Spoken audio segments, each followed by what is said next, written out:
Okay, we are live once again on Saturday night. Welcome to Dynasty Saturday Night 5, another Dynasty Fantasy Football podcast from Going for Two Live and goingfor2.com. Please make sure you subscribe, rate, and review on the Going for Two Live audio feed. Please make sure if you're watching us here on YouTube, subscribe to the channel, turn on those notifications, like the video, and maybe even leave us some comments. We're all trying to beat the algorithm. As usual, I'm Brian Ford, and not as usual, Josh is out this week, and instead I have Going for Two's own Rahul. Rahul, how you doing? How's it going, Brian? It's really great to be here. Jamie, yep, Josh is looking very different tonight. Yeah, yeah. But yeah, no, doing well. Thank you for having me on. I'm really excited to get into this with you. Right on. And just so folks get to know you a little bit, like how long you've been playing fantasy or dynasty, or is there any like particular part of it that you feel like is a niche that you love or anything like that? Right. Honestly, kind of a funny story about how I got into fantasy. I didn't watch football at all, besides, the occasional, well, every Super Bowl, I guess, until 2021. If anything, I was like anti football. It just didn't click with me, the time and maybe the hits and stuff. And then 2021, I got almost coerced into a league with my friends, and then from then on, it's just like the dam just broke, and Mm, absolutely love it. I would say I really love the stat side of it. That's how they kind of said, like, hey, like, you'll figure it out just from the numbers, like, mhm. and that kind of fits with like my background, like what I learned in school, what I did for work. Um, and yeah, now I'm absolutely obsessed. I can't stop thinking about it. Um, Dynasty, I just completed my first season of Dynasty leagues, just my first ever round of rookie draft just started this week. So falling more and more in love with this game that we all obsess Yeah. over. Yeah, it certainly took me longer to try Dynasty, but once I did, the bug got me, and Yeah. and here we are. Just real quick, want to remind folks of our logo design contest. You can design our new logo. Send me at ffjunkie underscore a DM on Twitter with a 16:9 ratio graphic, and it'll replace the Damian Pierce logo that we're using. We've extended the deadline past May 1st, kind of open ended at this point. Just want to get more submissions, and then we'll probably make some sort of decision in the summer when things are a little slow and we need something to talk about. So for those of you who are new to Dynasty Saturday Night 5 or don't remember, we use lists of five on Saturday night here to just kind of have an avenue to open up a dynasty conversation, just have a little bit of fun with it. So tonight's episode, as you may know from the title that you see on your podcast feed or on YouTube, is about rookie risers and fallers. So post draft, right? What's the fallout? We had certain people ranked or tiered a certain way going into the NFL draft. We got that information, draft capital, landing spot, etc. And now, who seems to be rising and falling based on that. So, in general, when you're looking at risers and fallers, Rahul, how are you sort of, you know, defining this? Like, what makes a player rise or fall for you? Right. I would really say, as probably most people would say, draft capital. You know, the NFL draft day one seemed fantastic for all us fantasy folk, especially with the two running backs going in the top 12, and then day two came and went, and it was just carnage. And I think, especially with the 2023 class, I think what a lot of us were looking forward to was just the sheer depth in the running back class. I think, if you'd go through people's like top 10 running back lists, we'd probably even have like maybe up to three or four that were different in the top 10, which is a testament to how deep I at least believe this class was. And then both the draft capital and the landing spots just didn't seem to follow what we'd all hoped for. Mm. So yeah, long-winded way of saying, like, I really do follow, as someone pretty new to the dynasty sphere. I am trying to follow draft capital pretty closely, and Mm. that does play a big part in my evaluation. It's funny. I don't see the doom and gloom that so many other people see, including in the running back group, and maybe that'll come up, a little later as we discuss things. And maybe it was because of sort of what I thought was going to happen seems a little closer to what did happen anyway. Mhm. And I think I have a different take on Charb and Tank than some other people do. And so I think, and for other reasons too, I have been in an awkward position for me, which is like spreading sunshine and rainbows this whole week. Like, we're fine, we're good, right? Like the NFL Mhm. poops on a third of the guys we like. Listen, if you were doing a 4 or 5 round mock, right, like a week before the NFL draft, you loved everybody, right? Like, I Right. mean, certain people you were fading, like I was fading A-Chain and Hyde or something like that. But like, you were making the case, like the positive case for the path to this guy's production. But then the Mhm. NFL, said weeds out some guys, and now, some rise, some fall, and here we are. Like, it happens every year, right? And like, the people who were getting Justin Jefferson at 109 in 2020 didn't think they were getting Justin Jefferson. Right. Otherwise, he wouldn't have been going at 109. So don't tell me that the 2020 we don't know yet. The draft is the middle, not the end. Mhm. That's what I always try to tell people. So, in what instances would you say stick to your priors despite the information that you get from the draft, or do you do that at all, or how much? Like, when you're reading this draft capital and landing spot, how do you say, yeah, okay, the NFL told me, or yeah, but I still think this, is there any sort of like, I don't want to say system or process, but like in what instances might you Right. say, well, that doesn't, like, for me, like 6th round draft capital for Hutchinson, right? Certainly Mhm. dips him for me, right? But I still believe that there's a very good chance that coming out of all this, him and Metsy are the best 2 receivers on that team. Yep. Maybe Robert Woods is annoying in the beginning of the year, and he's fine. You know what I mean? So, in what instances do you stick to your priors, or not? Yeah.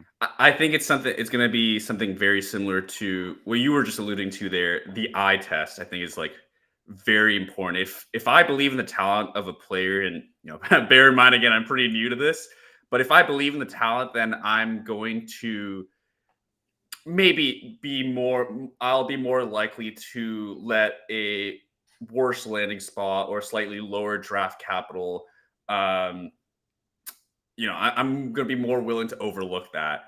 At the end of the day, like what's like so fun about, I guess, evaluating players out of college is that there's some kind of excitement when you just see like a Hmm. prospective rookie just pop on tape. There's something Hmm. that Yeah. like really speaks to you. Sometimes there are players that don't speak to you as much as they might for others. Um, and that's where I'm going to still rely on what I saw, even if there are some indicators that might push him down the board. If Yeah. that makes And for sense. those of you who are listening or watching and saying, well, what do you know better than the NFL? Um, a lot of people like to say, well, the NFL told us what they think. And to an extent, that's true, right? But that's more true when a player falls. Mhm. 32 teams told us that, right?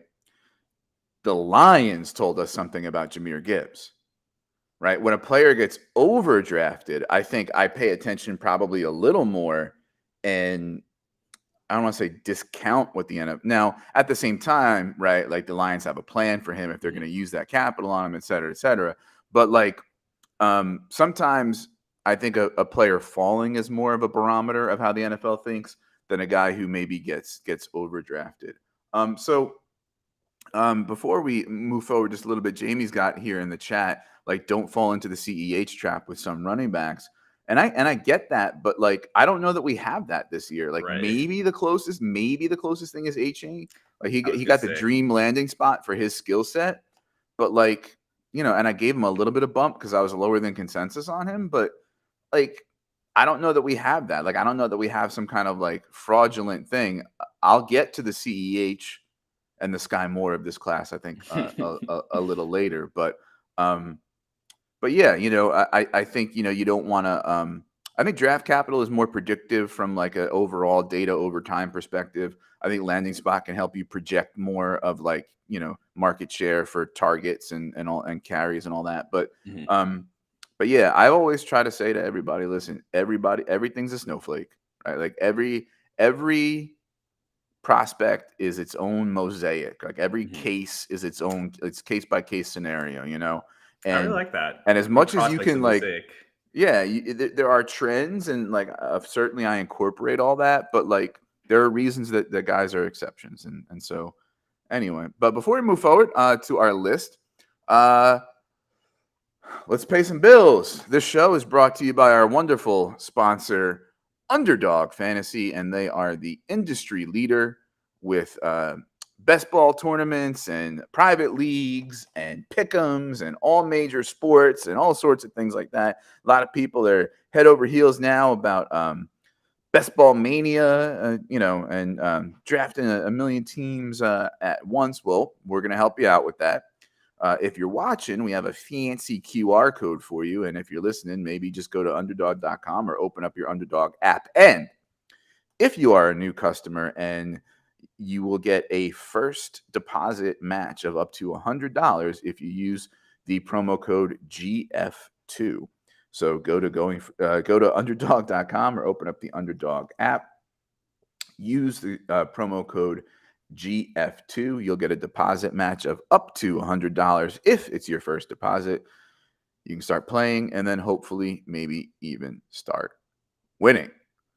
All right. So time to get into our lists of 5 risers, fallers. We didn't do a whole episode on risers and a whole episode on fallers. We're just kind of mixing them in. And so, Rahul, start us out. Who do you want to talk about first? Yep. The last thing we just talked about, factors that may keep people high when other indicators say low. I said talent. One guy that I was really high on heading into the NFL draft was Josh Downs, wide receiver out of UNC. I will say he is a faller, both for myself as well as for the market. The market case being, he has gone to a team that projects to be very run heavy and also has Anthony Richardson as the new quarterback. There is a strong case for Richardson being the QB1 of this class, but that's mainly based on his legs. The downside case for Richardson is he is one of the most inaccurate QBs to come out of college, and that will sour people on Josh Downs. I'm just struggling to see the ceiling case for him now. We will predominantly see Josh Downs line up in the slot on a team that also likes to run the ball, but also likes to run a lot of 2 tight end sets. The whole mix of Jelani Woods and Mo Alley Cox, who's well, they have 900 tight ends on that team, and they seriously drafted right. one more. Yeah. Yeah, and so unless Josh Downs can start to figure a little bit on the outside, I just struggle to see both where the volume will come from, the touchdown upside will come from. I really love the player, but I have to say he has fallen down the boards for me a little bit. Yeah, I don't know that I would disagree really much on that. I think there was a point in sort of the pre-draft process where he was going late first, early second in mocks, and then it was early second. Now it's generally what I'm finding is mid to late second. Right. I'm fairly comfortable with that as far as a price tag for him. I guess I'm a little rosier on it. Like everything you said is true. Like, but I also know that like he's good at getting open. He catches everything. He can be a good safety valve for a young quarterback. And I understand the whole three tight end, 3 wide receiver, 11 personnel, and 12 personnel, 2 tight end, and that sort of thing. I'd be interested to go under the hood and see what percentage of the passing plays come from each formation, right? So, like, if you're off the field in 2 wide receiver sets, but like, I don't know, whatever, like something absurd, like 95% of those plays are runs, right? I don't care much. You know what I mean? That makes sense. But going into this, he was a guy that I was slightly fading at cost, and I put him down in my rankings a little bit because the NFL is moving toward more of like that power running and gap running to respond to the way the defenses spread out and got smaller, which was a response to the way the offenses spread out and got smaller. Right. Right. So like what I'm trying to do is kind of be an early adopter of like if you're only slot and small, right? Like I'm going to maybe start to be a little more skeptical of you because of that trend starting in the NFL. I mean, it's only been a couple of years, so we'll see. But yeah, I think he took a little bit of a bump. So his ADP is roughly, let's see, like the mid second, like let's say 207, right? Are you taking Josh Downs or Tyjae Spears? That's very funny. I am in the middle of a draft where Josh Downs went right ahead of me at the 208, and then I took Tajay Spears at the 209. Right. I probably, that is a little bit I would say team dependent, but I would probably still take Josh Downs there at that value. I really do like the talent. Of course, he's going into that room with Michael Pittman, you'd figure is still going to be the wide receiver one. I also do like Alec Pierce a lot, and I think the three of them are going to be a nice little receiving core for a QB like Anthony Richardson to develop. Pierce and Pittman, bigger guys, and Josh Downs, despite being small, has a surprisingly high contested catch rate. All that to say, I would probably still take Josh Downs there at a value of 207. Okay. So my guy that I'm going to talk about first is a riser, but generally the market, and maybe not so much me, and that's Rashee Rice. But Rashee Rice, for me, I'm also using him as kind of a representative of, I think, questionable wide receivers who have risen. So Rice and Mingo, and to a certain extent, Michael Wilson, I believe were overdrafted by the NFL based on, I think, their profiles and that sort of thing. And I'm going to use Rashee Rice as my example here. So what we have to start out, I love Rashee Rice. I love the way he plays. I like the player. I like what I see when he's out on the field. When I wrote my rookie profile about him at goingfor2.com, I made the Sonny case for him, right? Like he's got a my ball mentality. He's got relatively good size in a class with small receivers. He's got some inside out versatility, et cetera, right? Like there are certainly, flaws, right? But I loved him when he was a mid-third round pick in rookie drafts. And I think this, to an extent, is the Sky Moore CEH treatment of he's getting the KC bump, right? Because now he's going earlier than that. I think the latest I've seen him is early third. Looking at his ADP here is roughly 205. So what we have is like, he's 23 years old, older prospect. Really only had like that one really good year of production, and it was late. Like Mingo, who I mentioned, 23 years old, didn't have a good production profile, right?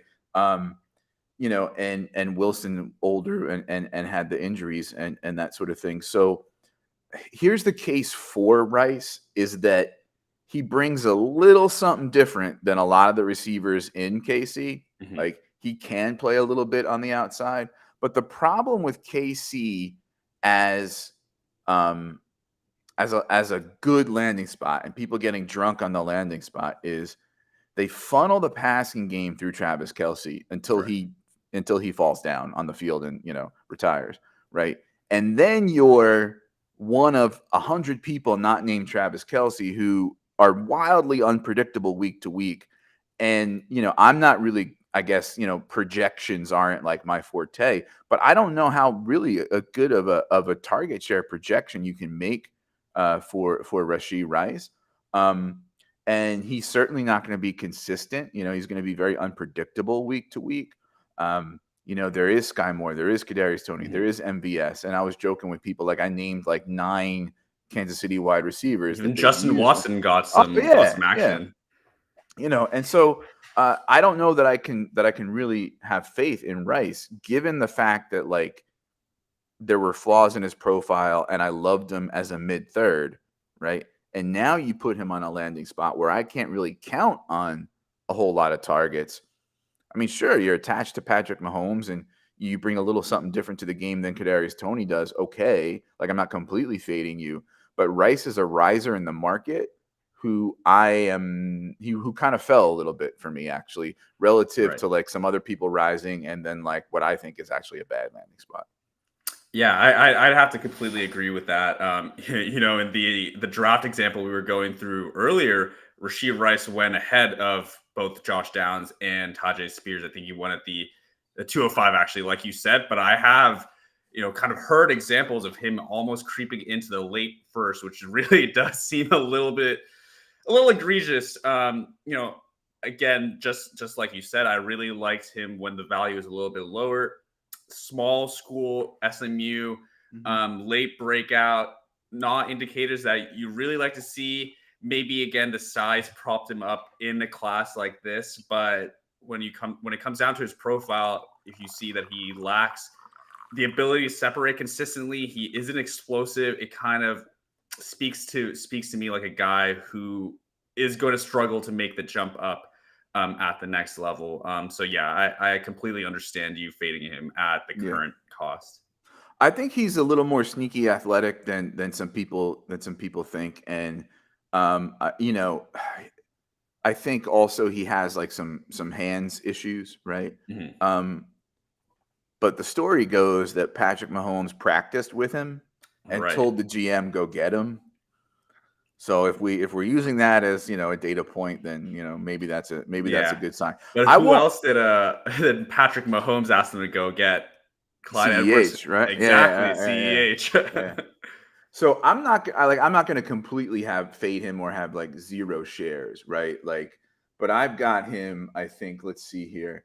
I've got him ranked 27th overall, and a 205 ADP would have him as like what 17th over? Oh, I have him 26 overall, and a 205 ADP would have him as 17th overall. So like, I don't know that my exposure is going to match that big a gap.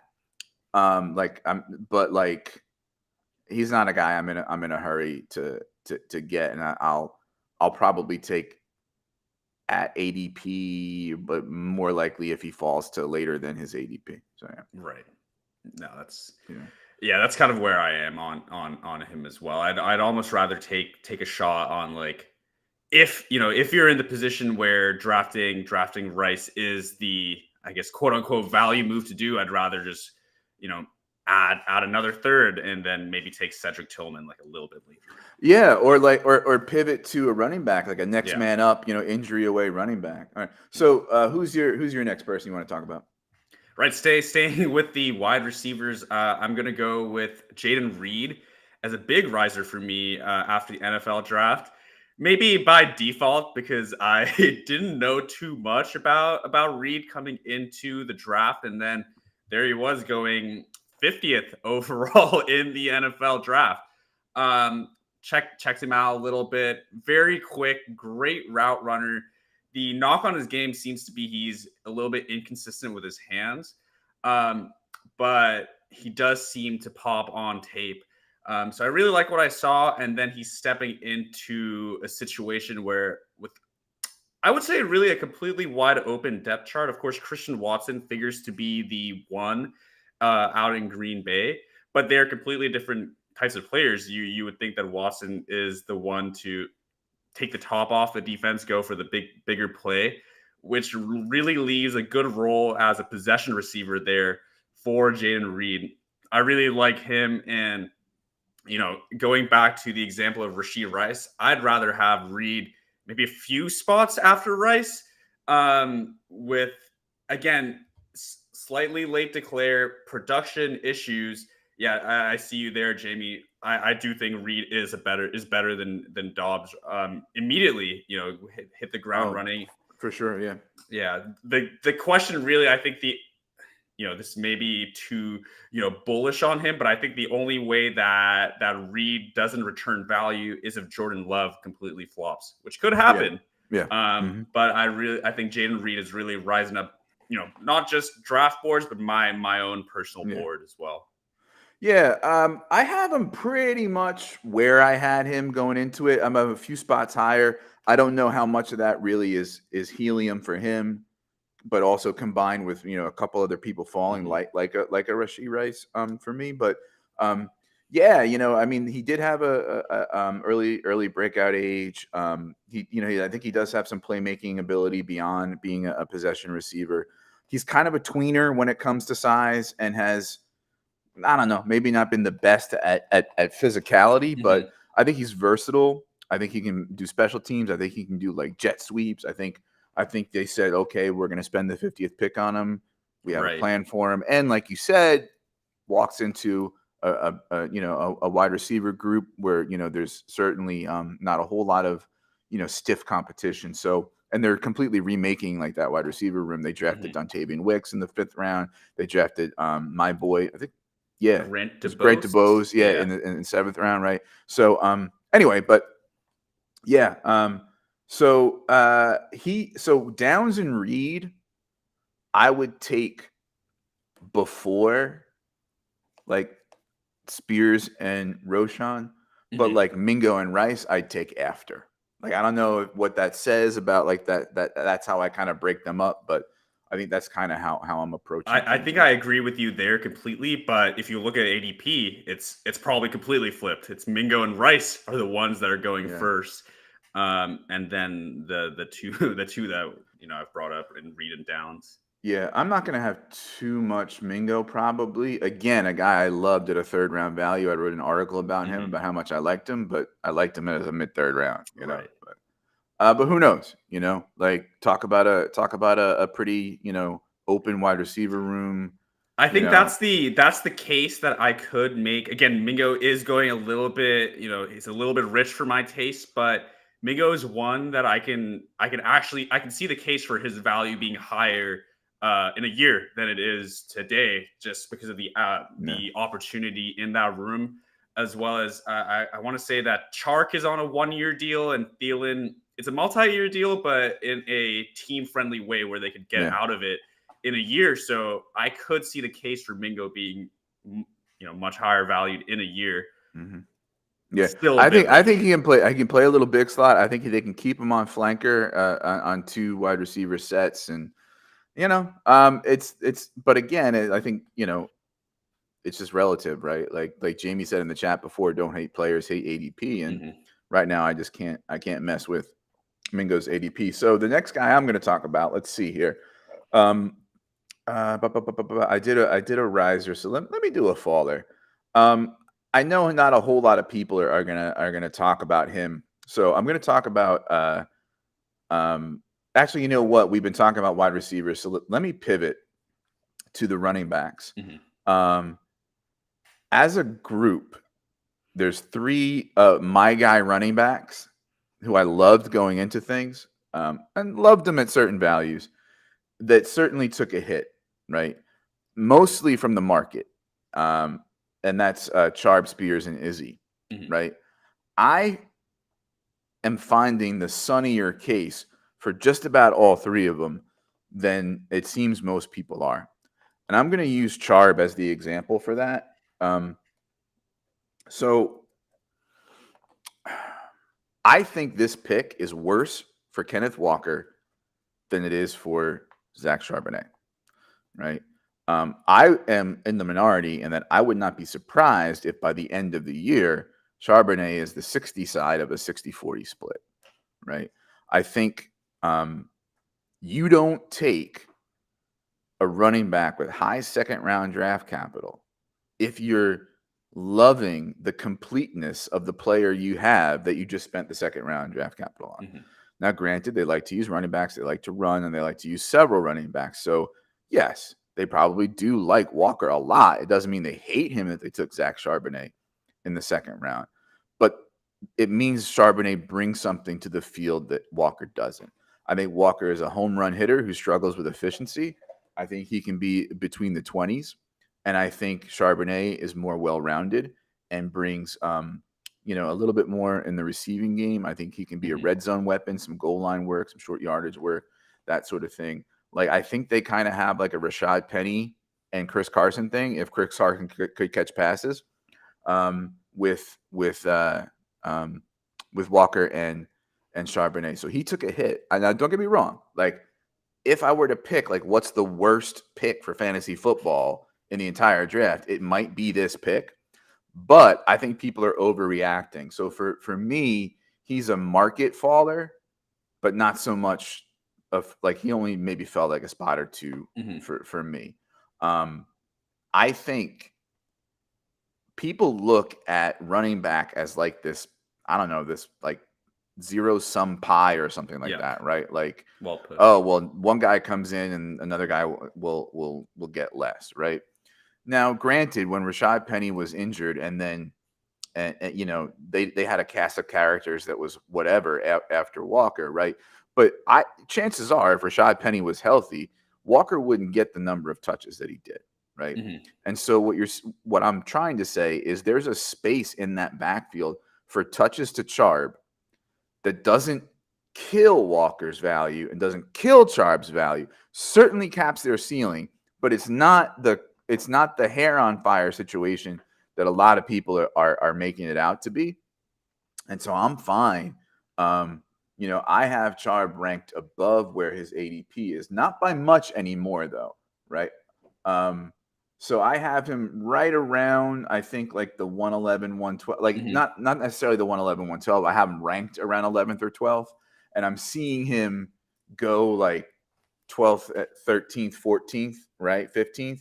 So like I'm cool with an early second. Like I know I can get Charbonnet, who I like better than guys going before him, like A-Chain and sometimes, a couple other people. So market faller, not so much for me. I am not. You don't have to talk me off a ledge. Yeah, no, I definitely see. I think you hit the nail on the head with the profile that Charbonnet is going to bring, and the fact that kind of power thumper, the one who's going to get you the 3-4 yards that the game dictates you need to get. That's probably what Pete Carroll was thinking when he drafted Zach Charbonnet. Unfortunately for me, I am kind of just seeing a kind of a gross backfield where it might kill both of them.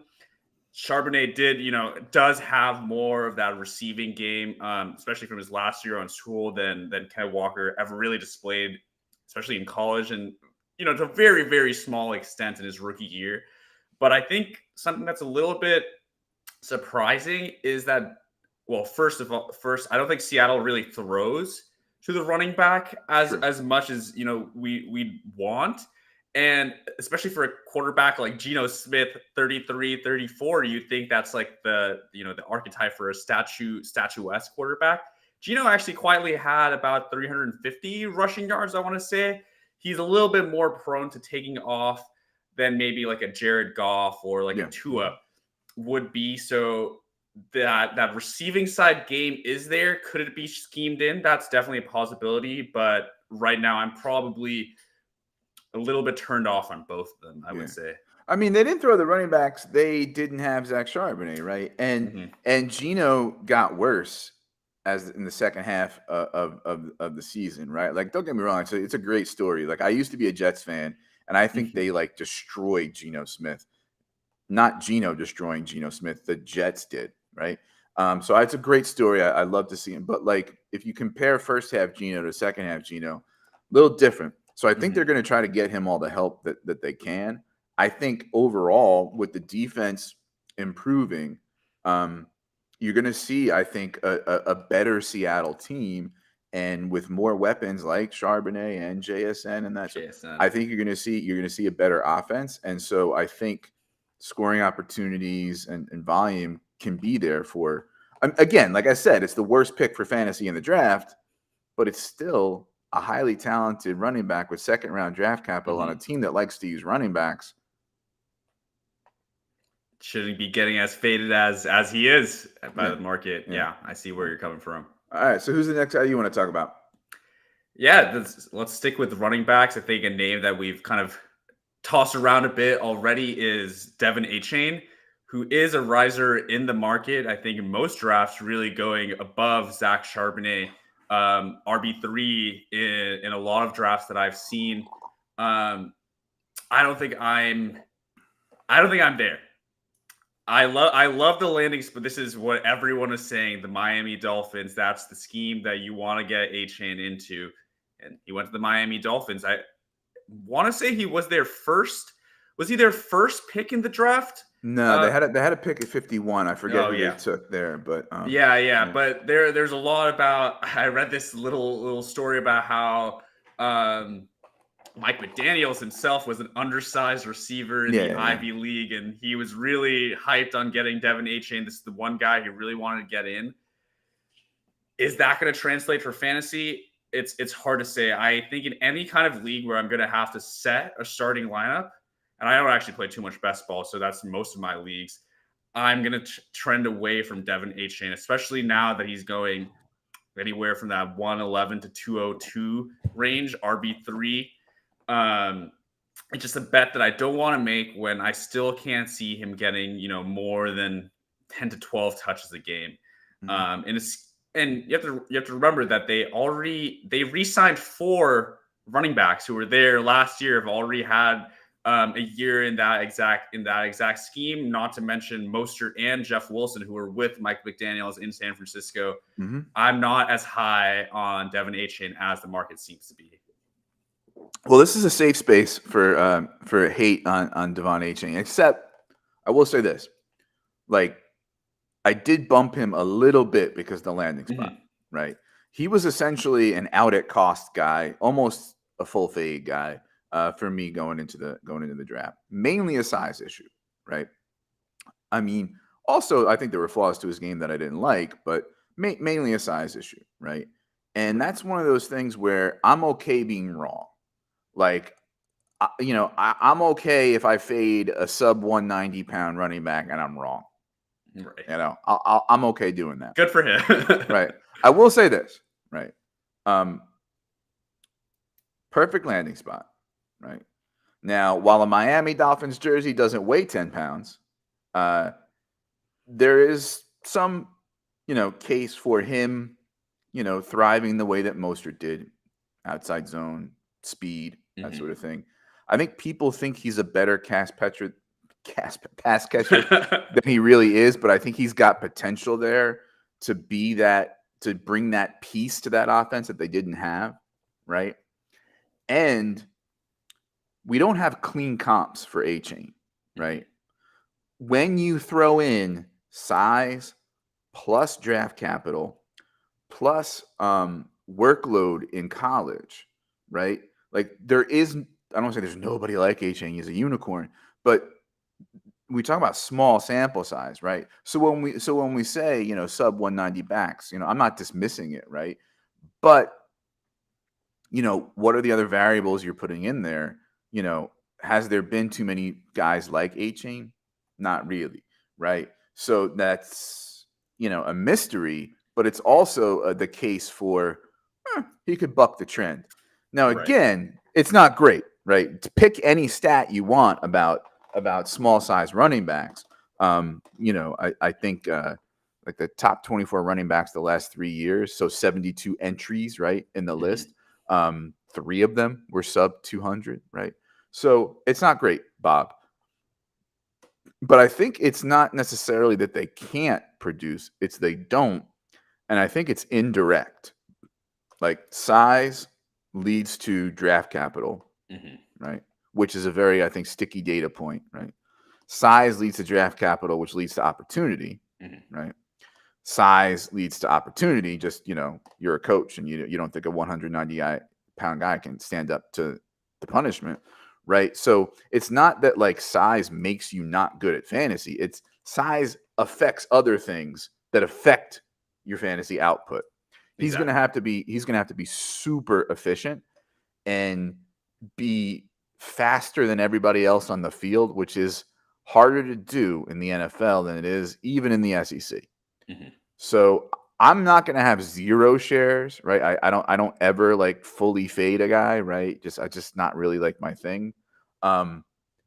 But I'm going to have very few at cost, right? Like, I'll take 1 or 2 at cost just to diversify, but I'm happy taking somebody else there or trading the pick to somebody who actually likes A-Chain a little Yep. more. So Jamie's got a question in the chat about Dwayne McBride. So why don't you take that first?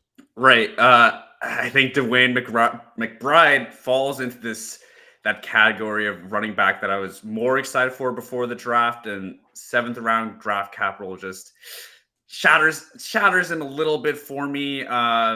He's going into what is, there's those Cook rumors swirling about, but it is still kind of a messy backfield with Madison getting re-signed, and I kind of like Ty Chandler, who came I out, do too. drafted in the 4th round last year. I'm not too optimistic for McBride. He kind of popped with the tape, but what he may have had 5 catches his entire college career. Mm-hmm. I don't think it's a bet I'm going to be taking, too often this offseason. Yeah, I think when you're in the 4th and 5th round, sometimes it's like, well, throw a dart. But yeah, I agree. Like again, he's a guy that I liked kind of at cost, but like that's also if he got like 4th or 5th round draft capital, right? Mm-hmm. Like he brought group of 5, he brought 0 receiving profile, and some other things into it, and now he gets the whammy of 7th round draft capital and ostensibly a crowded backfield. Now, I know saying a crowded backfield is lazy, but I also want to say, like, even if Cook gets traded, what are the types of touches that McBride is super good at? And are there a lot of them on that offense? Mm-hmm. I don't know.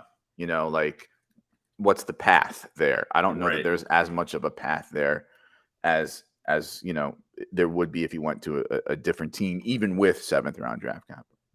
Yeah. Right. No, I agree with you there. And just to finish off on the A-Chain conversation, Mm-hmm. I think I really like the way that you said that, you're okay being wrong on a guy of that profile. What is a little bit interesting is he of course was a sprinter in college, and there's kind of a school of thought that now that he's fully focused on football, he could put on that, even 10 pounds.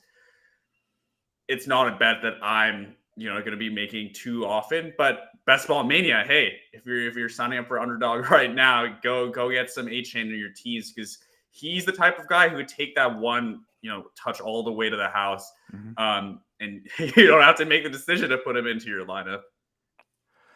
So Fantasy Sports Doc, the Going for Two's own Dr. Jim. Did we touch on Sean Tucker yet? We did not. He seems to have slipped due to the health thing. So for me, it depends. Like, what was your starting point, and then what's your reaction, right? For me, my starting point was I knocked him down to like RB10 just as a placeholder, and was like, kind of, but also kind of saying, well, he might just be completely off my board. We'll see. So if you go from that bleakness to he signed a higher UDFA money agreement than like any UDFA ever does or whatever, and goes to a backfield where there's certainly room for touches, not just in the type of touches and the number of touches, but in the fact that like I'm not a big Rachaad White believer. Everybody uses a committee, right? Stinky offense, but like there's a case to be made. So for me, it's a question of like, if the heart's a go or whatever, and he's medically, people say you can play NFL football, then you might get a steal in the 4th round of your rookie draft, right? If your expectation was, well, I thought the 2023 class was the Messiahs and he was my RB3 going into it. Now he's a UDFA. Boo. Well, then, yeah, it's not going to look good. Where are you at with Sean Tucker? Right. I think Sean Tucker, first and foremost, I hope everything is okay with the heart issue and he's going to be able to play in the NFL. I think he's the kind of guy that if you put on a blindfold and just someone told you his speed, his size, the fact that he caught the ball, you would have been pretty high on him. But there's just something, I think, for me missing on the tape that. Yeah, I agree. Like I was lower on him than some other people anyway. Yeah. I'm just trying to say, like, but from that other perspective, it could be worse. Yeah. The situation now, if he is as good a flyer as any in round 4, honestly, in some leagues I'm seeing him go undrafted. That's the kind of guy that maybe 30% fab right off the bat. I could take that bet. Yeah. So yeah, now you hypothetically a riser when in the grand scheme of things he's a faller. So I'm looking at his ADP, roughly the mid fourth, behind guys like Eric Gray, Lou Shoemaker. I could do Shoemaker. Michael Wilson. I can make the case for Michael Wilson. Dwayne McBride, Evan Hull, Sean Tucker. Like, I'll take Tucker. Yeah. Right. If I'm rolling the dice in the mid fourth on those three running backs, I think I'll take Tucker. Yeah. I might have in a vacuum ranks. I'm sorry to interrupt you.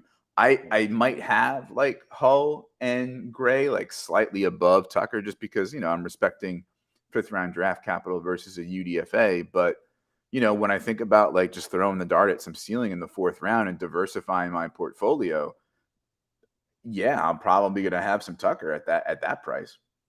Yeah, I think it's good that you brought up both Hull and Gray, who of course were drafted. But when we're talking about those guys in comparison to Tucker, we have to talk about Jonathan Taylor, Saquon Barkley, and Rachaad White. I think that's the bet that I'd want to look into about drafting Tucker with the mid 4th, or if he somehow falls out of the draft, putting that big fat bid on.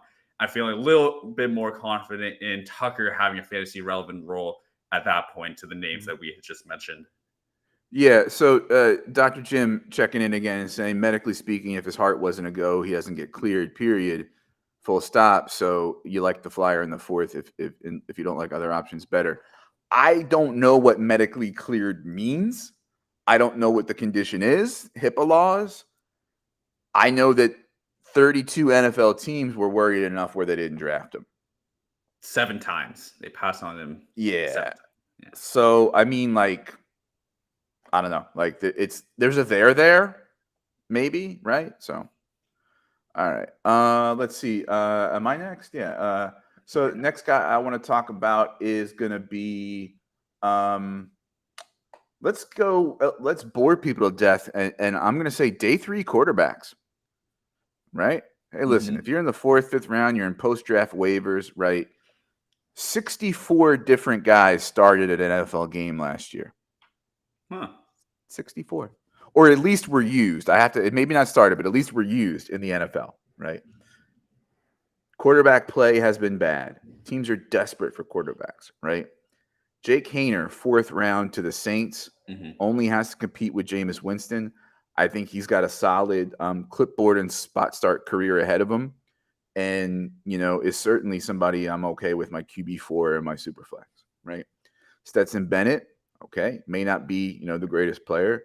Athletic, good leader, so we hear, right? 4th round to a team that has a aging and sometimes infirm quarterback in Matt Stafford, right? Clayton Tune, underrated, little athletic, right? Goes to a team that's going to roll out Colt McCoy week 1. Right. And now there's all sorts of rumors about like getting out from the Murray deal and trading him. And listen, I'm not saying he's Kyler Murray, but right, could be worse, right? Like when you're thinking about day 3 picks and they're like, could be worse, right? DTR, right? Like competent enough passer, mobile, goes to Cleveland. Josh Dobbs, I think, is a competent veteran that is the 2 now, but there's no reason that DTR either by the end of the year or by next year won't be an injury, a Deshaun Watson injury away from, having some starting weeks. Jaron Hall, a guy who, I think fell a little bit in some people's eyes. Pretty mobile, competent passer. Sometimes when you look at the numbers, better numbers than Zach Wilson had at BYU. Goes to Minnesota, right? Like Kirk Cousins is not getting any younger. And so, who's he competing with for the number 2 job there? Nick Mullins, right? So like, obviously we don't love day 3 quarterbacks in Superflex. We don't love them at all, if anything, right? But if you've got a deep roster league, a deep rookie draft, right? If you've got fab that you can spend on post-draft waivers, a Haener or a Tune or whatever, like as opposed to like the 9th wide receiver on your team, right? Like could be worse. So for me, they're kind of risers, and I'm seeing them rise in the market too. Stetson Bennett's ADP is the late third. Right. Yeah. Right now, I think some of that might be, and I'm going to credit Mitch and John from Dynasty Theory this morning for pointing this out. Some of that might be, well, I mean, there are probably some more casual players who they're looking at the names on the board, and the names they recognize are Stetson Bennett from like college football. So they take Max Stetson Duggan. Bennett. Right. But still, right. So there's some helium there. And our friend, Mr. Scampers, who likes to follow laser pointers, says, give me DTR. Right. I know there's a lot of people who love DTR. Dallas Hyder from Dynasty Warzone loves DTR relative to some other guys. So yeah, could be worse for day 3 quarterbacks. Yep. I think you honestly named all the names that I have been looking into since the end of the draft. I think Tune, especially given, Kyler seems perpetually banged up, is, good a lock as any to miss 3 to 4 games in any given season. I think Clayton Tune is someone I'd be looking into. DTR, I actually just found out that he was Cedric Tillman's high school quarterback. And now the two of them have been reunited. But I think, you made a great point of why hold one of these guys over, your wide receiver 9 or 10 is that look at Brock Purdy from last year. What was Brock Purdy's value, when he was, during the playoffs, after the Trey Lance news? I think that's a smart way to generate value where there is none for your dynasty teams, is by, learning a little bit more about these day 3 quarterbacks. And one thing I forgot to mention at the top, which is like, folks, when you're in rookie drafts, I know a lot of people watching or listening know this. Some might. You're not. I shouldn't say you're not. You're not necessarily drafting for your team and your roster. In any draft, especially I think in rookie drafts, you're drafting dynasty assets. Draft for value, trade for need. If you're in the 4th or 5th round, and you have Jake Haener, Clayton Tune in a super flex economy, one twisted ankle away from 6 weeks of a starting quarterback, or you have Andre Yosivas, Charlie Jones, right? Like Trey Palmer. Mm-hmm. Who's got the chance to get a little bit of a value bump, and therefore you could turn it into something with a trade? It's the quarterback. BT Dubs, as an experiment very early on in the rookie process, not as a way to elevate Clayton Tune or disparage PFF in any way, but if you look at the 2022 PFF numbers for quarterbacks with like at least 300 dropbacks or something like that, who were 2023 eligible, look at Clayton Tune's numbers and look at Bryce Young's numbers. Again, devoid of context, conference, level of competition, level of prospect. But you could do a lot worse if you're the Arizona Cardinals than Clayton Tune, right? Yep. Yeah. I think Tune is one to really target. I don't think Tune is getting drafted in most drafts, but I think that's one that you could probably get even for a cheap waiver. Mm-hmm. And he may even start half the year. Of course, the Cardinals look primed to move on from Kyler next year, but we'll get there when we get there. Yeah. Mm-hmm. Who's your next guy? Right. I think maybe to get to maybe a quote unquote bigger name from the start of the year, I want to talk about Zach Evans, running back who went in the 6th round to the LA Rams. Mm-hmm. This was a guy who out of high school was recruited as highly as Bijan. Yep. A year ago, really in contention, maybe not RB1 at that point, but pretty strongly for RB2, RB3. Huge fall from grace at the start of the offseason. Questions about his vision. You get some corners of Twitter fighting back. It kind of a lot of vitriol, really, when you discuss. He was Zach so divided. Zach Evans was like a war. Yeah. And, Twitter, social media is filled with a lot of people who, want to be right and want to be seen as right. So him getting 6th round capital, can be, sung from the rooftops or whatever.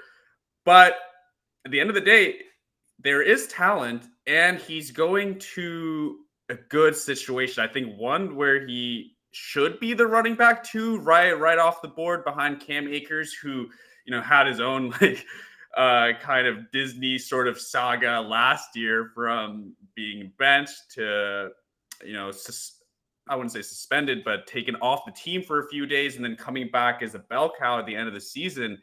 I think that you could replace Cam Akers with Zach Evans, and perhaps there could be something there. That's another target that I probably should have said this at the start. He's a faller in the market, understandably, but now I think he's coming back into targetable range in mid to late third, maybe even the fourth. I think that's a good bet to take with one of these running backs. Yeah, I completely agree. Like, he's a faller, but a faller with new life, right? Like, because he's now affordable, right? So like with A-Chain, it's like truthers were kind of happy because they got draft capital and landing spot to like, okay, there's a path to him being successful. And faders were happy because it kept the truthers invested, and guys we like better fell. Zach Evans is a little different, right? Like, he's now affordable for everybody because he's generally a faller, but he's got just good enough landing spot to say, okay, let's roll the dice, right? And so I think you said it very well. I think there's a very good chance that he's, RB2 entering the season. Who knows with Akers? He's definitely had some drama with the team. He's been inconsistent. They also signed a UDFA who I like, Tyon Evans, right? I do like him a lot too. And so another Evans there, right? So when we think about like could be worse landing spots for day 3, which is kind of like a theme, certainly Zach Evans is one of them. Now, if you were somebody who, like, I was expecting 5th, maybe 4th round draft capital, right? So obviously 6th, is a faller. But then it's like, well, the Rams, I'll take a shot, right? Because again, running back, even if he's the 2, right? I don't know that he and Akers' skill sets are so wildly different that, like, if Akers goes down, Evans doesn't get a lot of those Akers touches. So I could be wrong, but running back is like an elevator, right? Next guy up, right? And I owe this analogy to the guys on the Rookie Hootenanny on Dynasty for Dummies, right?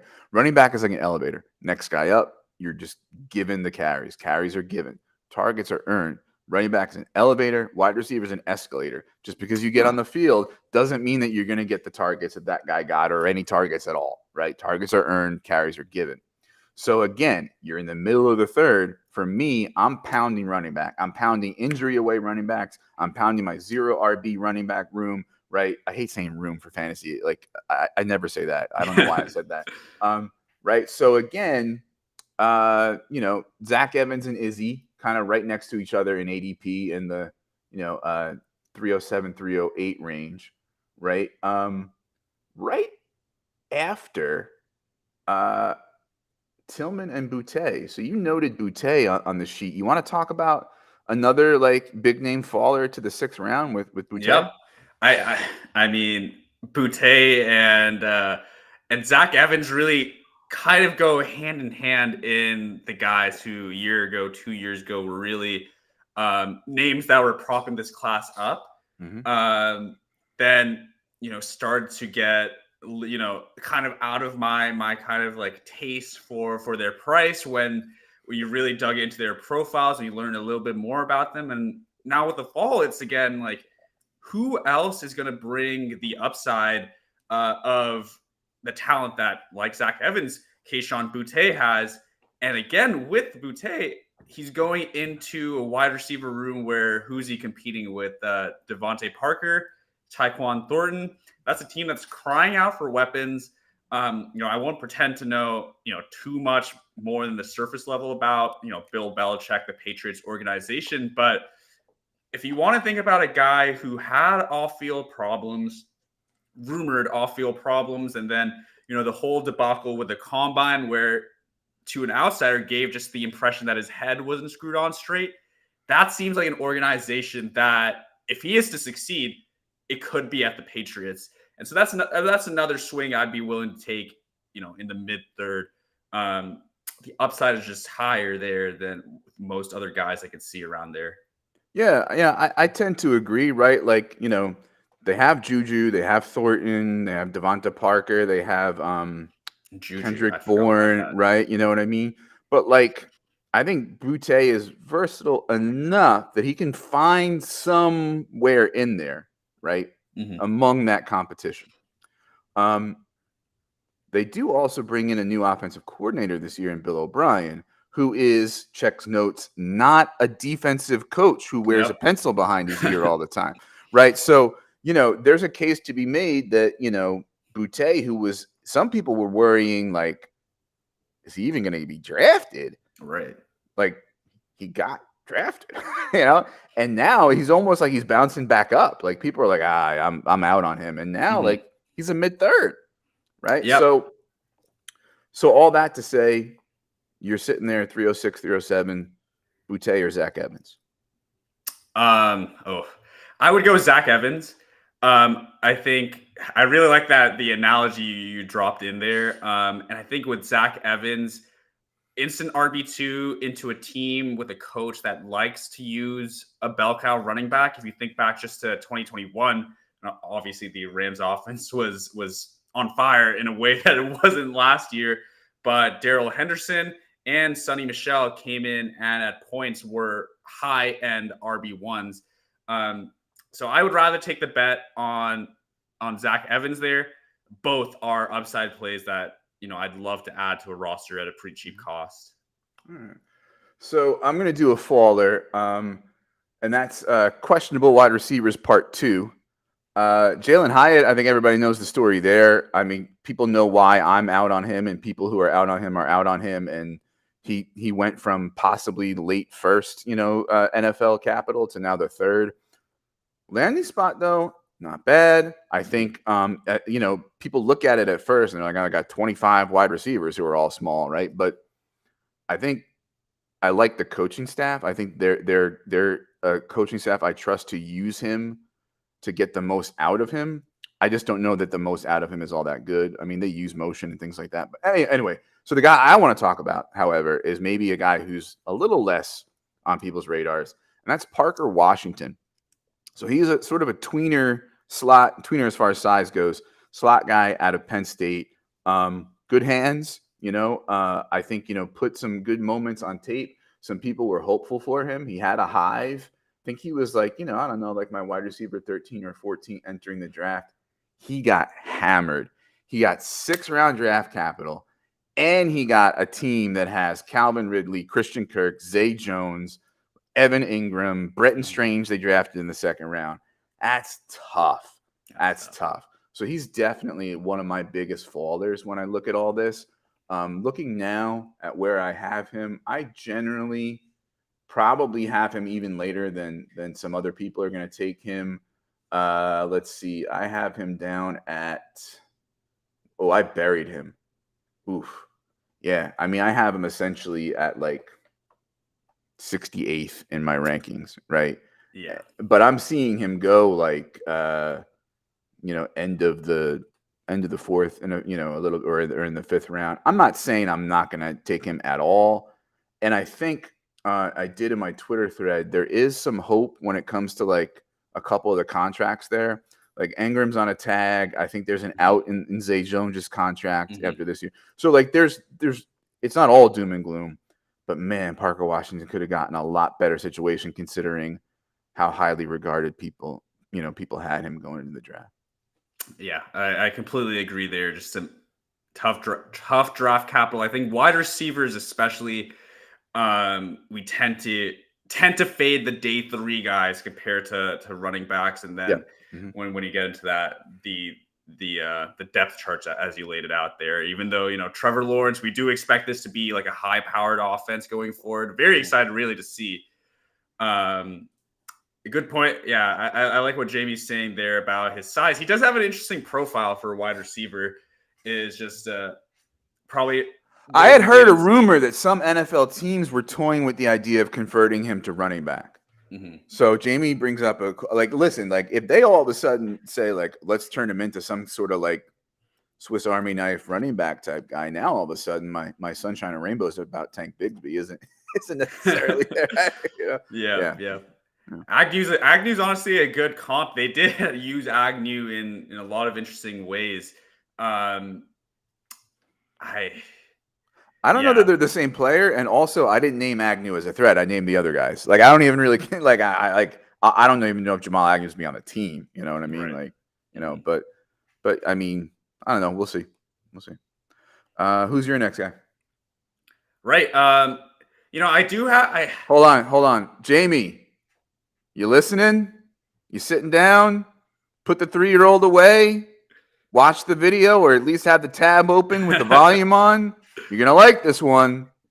You're gonna like this one, Jamie. He was there for the gambit yesterday, but I do want to go with the last guy on my 5. A big riser for me is Roshan Johnson, who got drafted to the Bears in the 4th round. Of course, mostly known coming out of college as the Bijan backup, but that really doesn't do Roshan justice. I think he is one of the more complete backs, really, in this draft. And he's going into a depth chart that, while it seems crowded, I think that Roshan brings a few attributes for me that will keep him on the field and let him, win the role that, garners the most fantasy points, which is, what we're here for. And I think one of them, which may not seem as intuitive for fantasy football, is his pass protection. That was a skill that was talked up about his profile, is how good he was in the pass protection game. And you see what the Bears have been trying to do this offseason around Fields is to give him that kind of extra layer. Of course, drafting a tackle with their first pick, but I think that's where Roshan is going to step into the Montgomery role for me, over Khalil Herbert, over Deonta Foreman. I really do like Roshan Johnson. I could even see him as high as my RB4. I would take Kendre Miller right now. Kendre Miller is my RB3. Roshan would be my RB4. I'm a little bit lower on Charbonnet than you are. But yeah, I'm really happy with the landing spot for Johnson here. Yeah, I'm gonna push back a little bit on this one. He remained pretty neutral for me. Like I was meh on him, and I'm still meh on him. Uh, I think he might have even fell for some people. His ADP roughly now is 208, right? Which Mm-hmm. I think is a little lower than he was going in a lot of mocks. Not by a lot, but certainly low. Right. I think he has, a certain set of skills, like you said, that makes him good for the third down. The pass protection, better receiver, which are two things that Khalil Herbert doesn't do, Right. very well, right? But Khalil Herbert is an explosive and super efficient runner. And Donta Foreman is a more than competent veteran rotational guy to put in there. If you were the Bears, would you take the rookie that you are saying has a good third down role and use him much in the rushing when you have two guys who are as good or better as rushers than him? In other Mm-hmm. words, like everybody's got a role, right? Like, and that's the way the NFL is now, right? I'm a teacher, right? You're not going to use me as a plumber, right? Even if I know my way around the pipes a little bit, right? If there's a guy who's really good at being a plumber, have him fix your pipes. Have me teach them history. Even if the plumber knows a little bit about history and I know a little bit about pipes, put people where they perform best, right? And you get your edge as an NFL team using Roshan in the third down role and not overusing him in places where you've got other guys, and you get your edge using those other guys there and not using them in roles they're not suited for. Mhm. I'm not saying I'm completely fading Roshan, right? But I was meh on him before. I'm meh on him now. I'm pretty comfortable at ADP 208, late second. I'm going to have some shares. I think my exposure is going to reflect the fact that, like, I'm meh on him and I'm even with market. Jamie is saying here in the chat, Roshan to the moon, and I just don't understand it. Like, Yeah. there's nothing elite about him that would say to the moon, like that there's like this huge ceiling for him. Could be worse. He's my RB8. Yeah, no, I see that. And I think in my explanation, I may have skipped right to the cherry on top with the pass protection. I actually do really like Roshan as a runner, both with the power that he does bring, but I wish I had the stat in front of me, but he was surprisingly one of the more elusive Yeah. backs per Mhm. PFF. I think him and Bijan had the top 2 elusiveness ratings, like, which is really Exactly. weird, right? Yeah. Which perhaps with But they incorporate missed tackles forced into their elusiveness, so it's different. Yeah. Yeah. No, I do like him as a runner. I do in I could see him winning out the job. I think last year when you'd watch the Bears and to the eye test, Khalil Herbert was and is an explosive runner, but they still had Montgomery, predominantly on the field when both of them were healthy. I think that Roshan brings a lot of what Montgomery brings. So I would take the bet on him, being the one in, unfortunately, what is still going to be a messy committee and with a running quarterback, which will, in theory, reduce his receiving upside. I like the ADP. Maybe me having him at RB4 kind of gives you more of my pessimism about the class, but I actually do have Roshan as a riser with the landing spot with the fourth round draft capital. Right. Yeah. I think for me, like, I'm good with the ADP too. So we're just coming at it from different angles. Like, Yeah. we're both still okay taking him 208, 209, Mhm. right? Like, and for me, it's like the day 3 draft capital and the complicated backfield, I think dampened truthers enough where, like, the ADP is affordable now, and I'll have some shares. Yeah. Mhm. Yeah. All right. So that concludes the Jamie portion of the program. So my last riser is basically tight ends as a group, right? And how that's going to affect draft strategy. Let me say that everybody knew about Mayer, right? I think Shoemaker, I had as sneaky coming into it, but he's still, I think, because of name value, like remaining affordable. Laporta is getting helium for sure. A lot of us had him top 3 or 4 tight ends going into it. Right. The second round draft capital now puts him on even more people's radars, so he's getting some helium. I want to talk about Dalton Kincaid, right? Dalton Kincaid is the wide receiver 2 on the Buffalo Bills offense with Josh Allen. That's the way you have to look at it. I know drafting rookie tight ends early is a fool's errand. Historically, right? The NFL is deploying tight ends differently, separating out the rules more, kind of like they're doing with running backs. And Dalton Kincaid plays the role that we want for fantasy, plays it really well, has very good hands and athleticism, and does things better than some of the receivers there, right? And now you get the premium on top of that, like 0.5, 0.75, full point premium on top of that, because he's got the TE in front of his name. Like, you're not drafting a rookie tight end at 110. Shit, in 175 or 2.0, I've seen him go at 1.7. 1.7. Yep. Yeah. So you're drafting the wide receiver 2 with Josh Allen. Yeah. Something that they've kind of been craving for. He's the big slot. That's how you got to treat it, right? And so for me, he can be a real positional difference maker that I'm okay, given all those data points, spending that 110 on, right? In general, I agree that you try to pound running back and tight end late, but guess what? Since the tight ends got so much helium, ain't too many of them left. And the ones that are, Tucker Kraft, I like him a lot. I mean, I'm generally around the market on him, but, he's, got Jordan Love, and it remains to be seen what kind of role Musgrave has and what kind of role he has. It might be a Kincaid Knox thing with Musgrave Kraft, in which case I'd probably rather have Musgrave. So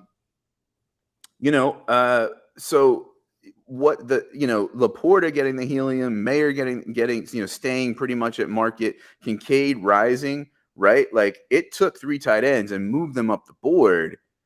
So that whole thing of like, oh, I'll take a tight end later, like in the mocks, I was like, I'll take Laporta or Musgrave in the third. Right. Ain't happening, right? I've seen Musgrave go late second, Laporta's going early second sometimes. Like, tight ends rose, right? And I think some of them are going to rise to a little too rich for me, but I'm taking the bet on Dalton Kincaid. No, I think you hit the nail on the head there. He is the big slot for the Buffalo Bills. If you look at the raw stats, Josh Allen does not have a great history of targeting the tight end. What he does have is a great history of targeting his slot receiver. And I think Dalton Kincaid is about to walk into a role that could produce 100 targets on a year in, year out basis in those TEP leagues. He could be the next cheat code type of player. And if you're getting him, as far down as the 110, that could be a real difference maker for you. I do agree as well. I think you also said it pretty accurately there, where the rest of the boats have also been kind of what's the saying? A rising tide lifts all boats, or something like that. You are seeing Mayer, good spot, QB that likes targeting tight ends, Laporta, good spot, great offense, going up. I think Schoonmaker. I've heard it's Schoonmaker. I've heard it's Schoonmaker. My German friend Jesse, who's my co-host in Dynasty Fever, says he's pronouncing it wrong if he pronounces it Schoonmaker. I've heard it said Schoonmaker, so I don't know. Yeah. So that's one who may now be the later round target. The Jets tight end who Kuntz? Kuntz. I don't want to get us flagged on YouTube. You're seeing Brenton Strange there with an ADP of 410 and second round draft capital behind a tight end who's on the franchise tag. Yeah.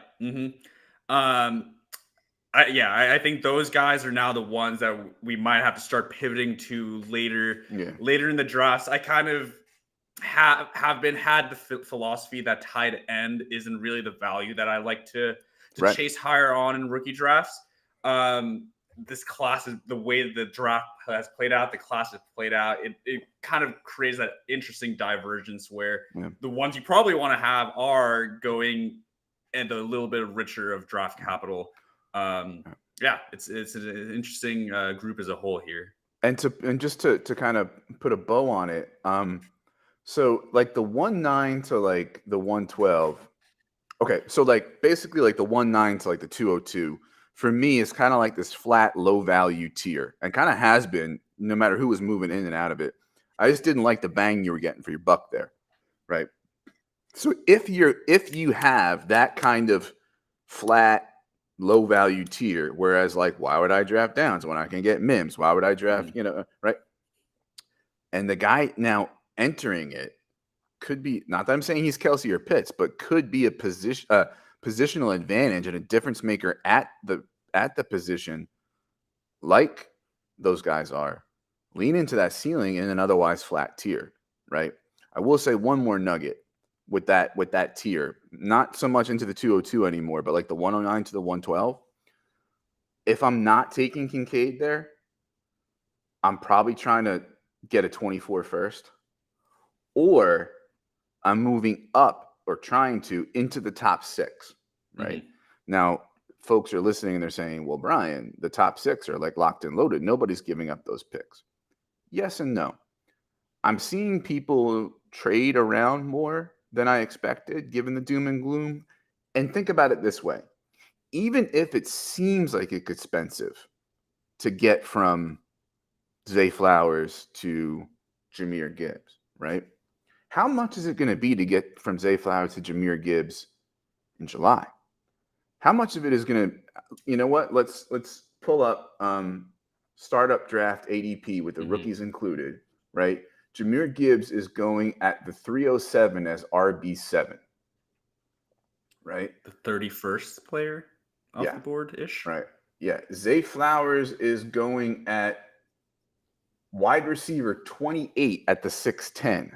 What's it going to cost you to get from a 6'10 player 3 rounds in a high value area of a startup compared to what's it going to take now in your rookie draft? Consider trading up. Right. Yeah.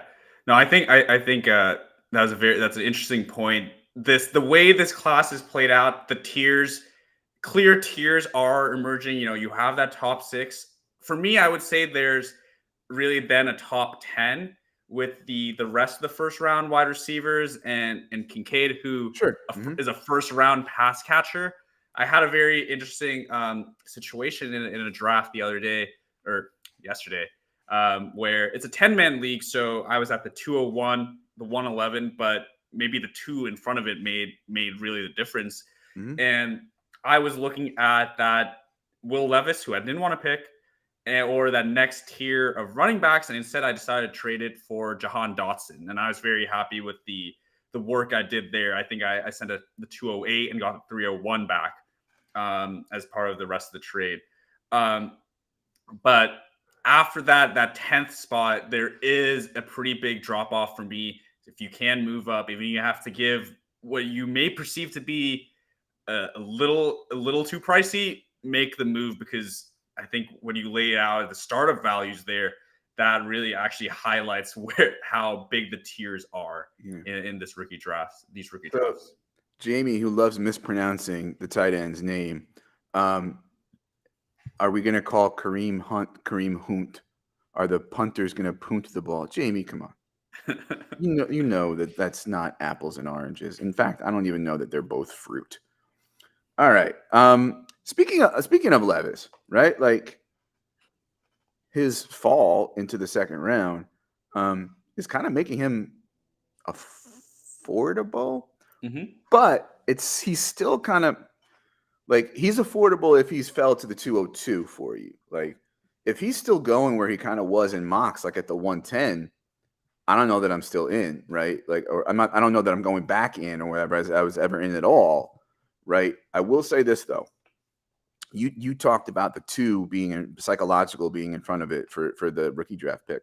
I think the psychological fact of the 2 for the NFL pick is interesting, right? And I'm not just saying it's just psychological. Obviously, there's a history, right? If you're a quarterback, you're either first round or we don't care about you, et cetera. Okay, right? The final 3 teams in the first round, right? The Saints don't trade out much. There was no way the Philadelphia Bulldogs were moving off Nolan Smith, who fell to them at 30. And there was no way that the Kansas City Chiefs were not taking the hometown kid in the first round in front of the hometown audience, right? I would bet, too, that there was a strong chance that Pittsburgh in the top of the second was resistant to trading back. It's only 1 pick, but trading back to not take hometown, yeah, right. Okay. I'm willing to bet the Tennessee Titans liked Levis enough that they tried to trade up into that late first, right? So I'm not saying treat him like a first round pick, but I'm saying they might have tried. Like, mentally for them, he might have been worth trying to get that 5th year option for, trying to get into that first round. Again, I don't like the prospect. The offense is messy, right? But if you're telling me now in a super flex economy, I can get him at the 202, where my other options are, I don't know, A-Chain, maybe worth a shot. Yeah, I think the value there is a pick that process kind of dictates that you should be making. at that point. I mean, if you really want to, go a step further with the Titans, who by from all accounts could have moved into the late first to pick him up. There's some talk that the Colts would have taken him at 4 if Anthony Richardson wasn't available. Like, I don't know how much you want to put into that, but there is that value that is created for quarterbacks by how NFL teams regard them. And it would be amiss of us as dynasty GMs to not listen to what the NFL is saying. All right. All right, that just about does it for us. Please make sure that you subscribe, rate, and review to the Going for Two live podcast feed audio. Please make sure you subscribe, do all the notifications, all that fun stuff here on the YouTube channel. Thanks to all the folks in the chat who showed up. Please remember our logo design contest. DM me at ffjunkie_ on Twitter with a 16:9 ratio JPEG or something like that. And maybe it'll be our new logo. And time for plugs. Rahul, thanks so much for coming on. Really enjoyed our time together. Where can folks find you and your work? Right. You can find me at nrahul11 on the Bird app. New writer at Going for Two, just started in the last month. Really, well, first of all, Brian, thank you so much for having me on. Really had a blast. This hour and a half, honestly, just flew right Whoops. on by. But yeah, I'm very new to the content space, so hoping to, put more out, get into more feeds for all of you guys. And yeah, just keep the conversation open with everyone, because I've really enjoyed all the people that I've talked to so far. So yeah, again, and thank you so much for having me on. Right on. And folks, please remember that Going for Two has all sorts of content for you. We've got a live show for you pretty much every night of the week. The website's got all sorts of stuff on there for fantasy, including even stuff like the CFL and the XFL and all sorts of. And in the bottom right of the website, a little purple Discord thingy, click on that, hop into our free Discord. There's hella channels in there. It's popping off with good conversations and trade arguments, and Dynasty Saturday Night 5 even has its own channel there. You can find me on Twitter at ffjunkie_. I also do a podcast called Dynasty Fever. Audio episodes drop on Thursdays. Goingfor2.com for articles and rankings. I've updated my Superflex rookie rankings. I've updated my Superflex Dynasty rankings to include the rookies. I'm going to be putting out like a series about Dynasty running backs probably at some point soon. That's the plan. I've also I'm going to start writing for a site called RPO Football, so keep an eye out for that. And of course, you can always find me here Saturday nights at 7:30 Eastern for the Dynasty Saturday Night 5. That's a wrap. Thanks for being with us. Thanks for watching. Thanks for listening. Rahul, do you know how to end the show? I actually do not. In Josh's absence, you have to say, "Go Irish." Go Irish.